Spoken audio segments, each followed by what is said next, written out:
नाही, त्याच्या बोलण्याकडे मी नाही जास्त लक्ष देत. कारण का हे निवडणूक कुणी लढवायला सांगितली, निवडणूक का लढवली जात आहे, याच्या सगळ्या प्रश्नाचं उत्तर हे मसाजोगचे स्वाभिमानी गावकरी, ज्यांनी आत्तापर्यंत मला एकाच कोणा व्यक्तीनं नाही तर अख्ख्या महाराष्ट्राने, गाव आणि अख्ख्या महाराष्ट्रातल्या 11 पगड जातीच्या लोकांनी, संघर्ष योद्धे मनोजदादा, राजकीय नेते मंडळी ह्या सगळ्यांनी साथ दिलेली आहे.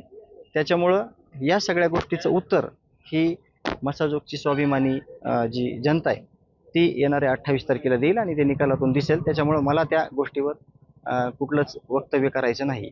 आज प्रचार सुरू आहे. प्रचार सुरू असताना देखील तुम्ही कोर्टाच्या तारखेला आलात. तिथे सुरभान देशमुख यांच्याकडून देखील प्रचार केला जातो. नाही, मला केस महत्त्वाची हे मी अगोदरच सांगितलेलं आहे. केस सगळ्यात महत्त्वाची आहे. माझ्या भावाला आणि गावाला न्याय देणं सगळ्यात मोठं काम आहे. त्याच्यामुळं नाहीतर मीच उमेदवार झालो असतो आणि आज त्या गोष्टी मला संयुक्तिक वाटल्या नसत्या. आणि हा जो काही आरोप केलेला आहे, माझ्या कुटुंबावर कुणीही बोलायचा प्रयत्न करू नये. मला कालच वहिनीचा फोन आला होता लगेच, की हे असं वक्तव्य कसं करू शकतात. तर मी म्हणलं ठीक आहे, त्यांना काय बोलायचं बोलू द्या. परंतु हे जे स्पष्ट होणार आहे सगळं ते 28 तारखेच्या मतदानरूपी जे आशीर्वाद आहे आणि पुढचं जे राहिलेलं स्वप्न आहे अण्णांचं, त्यातून सगळं स्पष्ट होणार आहे. त्याच्यातून बोलून विषय वाढवण्यापेक्षा 29 तारखेला या गोष्टीवर स्वतः वहिनी आणि आम्ही स्पष्टीकरण देऊ की हे कुणी उभा केलं होतं आणि काय अपेक्षा आहे गावची. ज्या एका व्यक्तीनं, एका लोकप्रतिनिधीनं एका दलित बांधवासाठी आपला जीव द्याला, आहुती दिली प्राणाची, तर त्याचे काही हृदयात म्हणजे राहिलेले लोक असतील आणि ज्या लोकांनी ह्या सगळ्या गोष्टीला पुढं केलं ते लोक आम्हाला कधीही सोडणार नाहीत. आणि नक्कीच या सगळ्या प्रश्नांचं उत्तर आम्ही येणाऱ्या 29 तारखेला देऊ.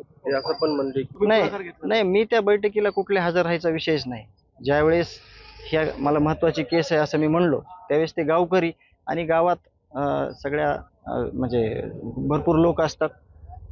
त्याच्यामुळं मी त्याच्यात काही इंटरेस्टच घेतला नाही कुठल्या गोष्टीत. परंतु आता जे चाललंय किंवा जे होईल त्याचं उत्तर येणाऱ्या 8-10 दिवसातच लागणार आहे. त्याच्यामुळे त्याच्यावर आपण चर्चा करत बसणं हे चुकीचं आहे. जरी कुणी त्यांना वाटत असेल की ह्यांनी बैठक नाही घेतली तर ते घेऊ शकत होते, त्यांना दौंडी देता येत होती किंवा ते पण घेऊ शकत होते ना. त्यांनी का नाही घेतली, त्यांनी कुणाला विचारलं? मग असं मी विचारलं तर ते चुकीचं होईल. परंतु राजकारण हे दुय्यम स्थानी आहे. इथं केस हा महत्त्वाचा पार्ट आहे, महत्त्वाचा विषय आहे. त्यावरच आपलं जास्त फोकस आहे आणि येणाऱ्या काळात देखील तेच फोकस राहणार आहे. येणाऱ्या 28 तारखेला आणि आम्ही सगळ्या गोष्टी ह्या जे काही बोललेले आहेत ते 29 तारखेला त्याचा आम्ही सविस्तर तुम्हाला त्याचा लेखाजोखा देऊ. म्हणून जमणार नाही. त्या म्हणजे पाठिंबा दिला कुणी तर तो असं जाहीर होईल ना, तो असा गुपित पाठिंबा कसा असेल. आणि व्यक्ती स्वातंत्र्य आहे. प्रत्येकाला चॉईस आहे. लोकशाहीमध्ये जे काही करायचं त्याचा स्वतंत्र हक्क दिलेला आहे.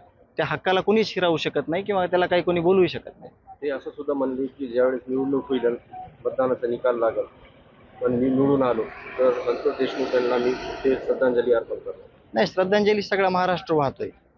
परंतु मागच्या 29 जानेवारी 2025चा काळ जर काढला मी सगळा, तर त्याच्यात कुणाचं काय योगदान आहे हे मी सगळं 29 तारखेला सांगेल. कारण का अगोदर सांगितलं तर ते राजकीय दृष्ट्या होईल.